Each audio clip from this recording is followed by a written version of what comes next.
how do you get whatever you want?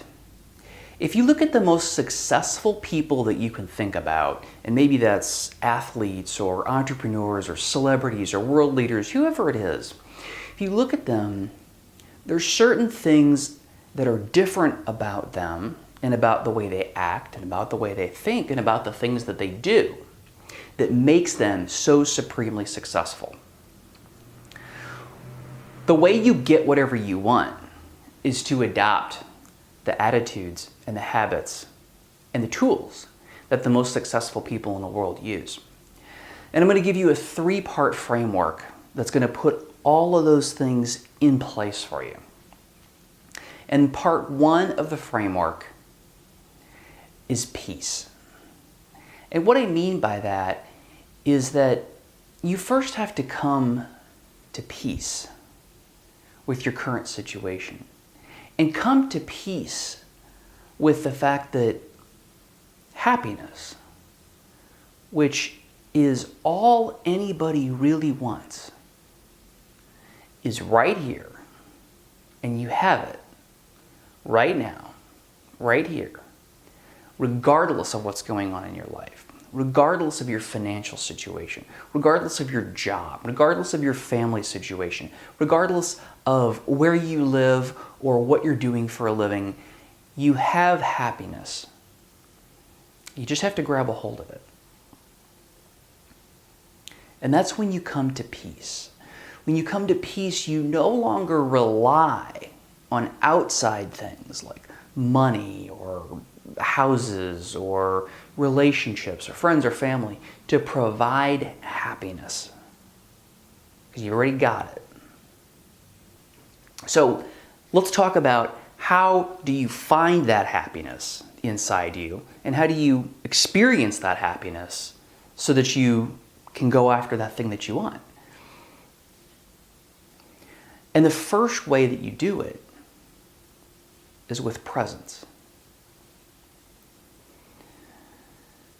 And presence means relaxing into the moment and just fully experiencing your life and your surroundings exactly as they are right now.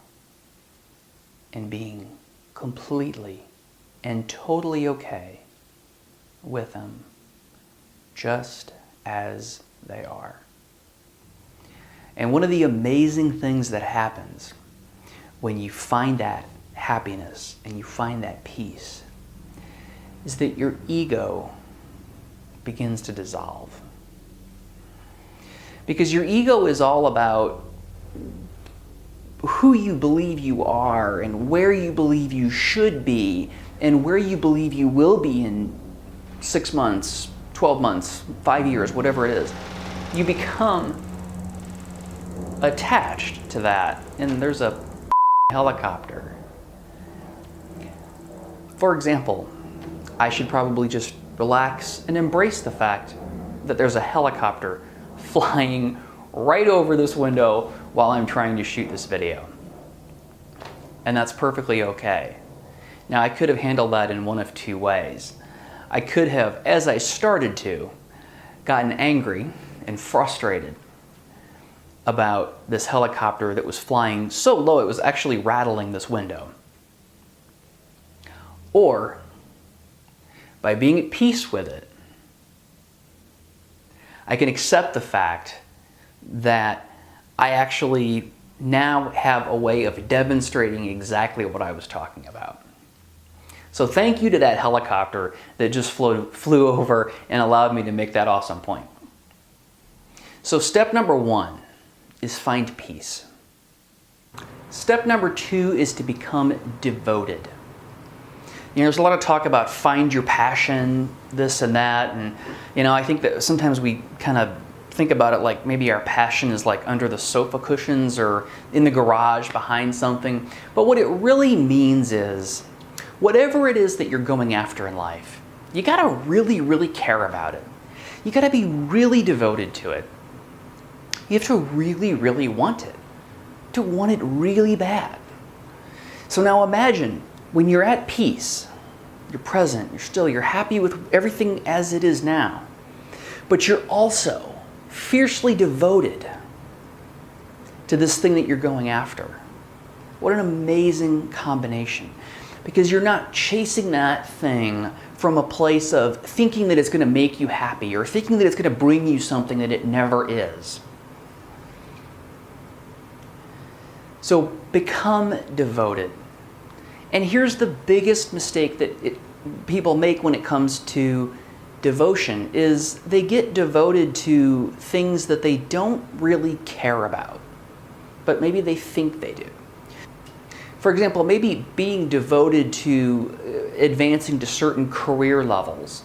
That's something that, a trap that I fell into. I thought that happiness for me, in the early days of my corporate career, I thought it was going to come from reaching certain levels of management or certain levels of salary or certain things like that. When in actuality, the closer I got to that stuff, the more stuff like that I got, the less happy I was.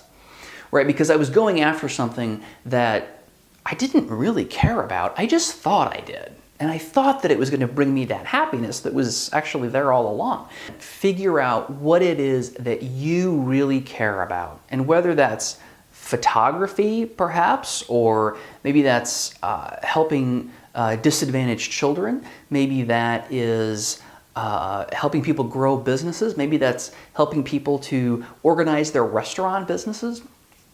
So the second thing is become devoted. Become devoted to the thing about which you really, really care. The third and final thing is take responsibility. So you've found happiness and you've come to peace with your current situation, and you've discovered that you can be happy no matter what happens. And then you've become devoted to something. You've decided what is it that you care about more than anything else in the entire world. And you've become devoted to that thing. Well, those two things are great, but by themselves, they're not going to make anything happen. And this is where a lot of the stuff that's out there in this space falls off, is they forget about the third and final piece, which is responsibility. So taking responsibility for doing the things that you have to do. So taking the responsibility for learning the skills that you have to learn in order to get whatever it is that you want. Taking responsibility to take the day-to-day actions to do whatever you want. Now, if it sounds daunting to do a lot of work to get this thing, remember that you're devoted to it. It's more important than anything else in the world to you. And you're already happy. So imagine taking action when you're already happy, you're already at peace, and you're extremely devoted to this thing. And then all you gotta do is do the things that make it happen. And none of these things individually work. One doesn't work without the other two, and two of them don't work without the other one. You gotta have all three of these things. And the most successful people, the most high-performing people, the people who have accomplished things that you cannot imagine accomplishing, have had these three things in place. They were all at peace, they were all devoted, and they were all responsible. They all took the responsibility to do the things on a day-to-day basis that get them to where they go. Not looking for some silver bullet solution that's going to launch you there overnight. It's the day-to-day action that gets you what you want. Doing the things every single day that get you from where you are to where you want to be. And how can you be better positioned to do those things, to put those things in place and do those things every single day than to be happy beyond your wildest dream to begin with, and to be devoted, fiercely devoted to getting that thing that you want. And then taking the action, it just falls into place. Now you are here because you're doing something on a day-to-day basis that you don't want to be doing anymore. You want to do a lot more of that thing that you're devoted to, and you want to make money while you're doing it. Well, in the next video, I'm going to show you exactly how you can create that business, and how you can create that business while you're still working your full-time job or running your small business, and get it rolling, get a group of people who cannot wait to buy what you have to offer while you're still doing what you do today to make money, and so that you don't have to take that huge leap of faith, quit your job, mortgage your house, and take all that risk and just hope that people buy. You don't have to do it that way. It's a much better way. And in the next video, I'm going to show you how to create a business that way. So watch for that video in just a couple of days that's going to show you how you can take that thing that you are devoted to and create a business from it without all that risk that you don't want anything to do with.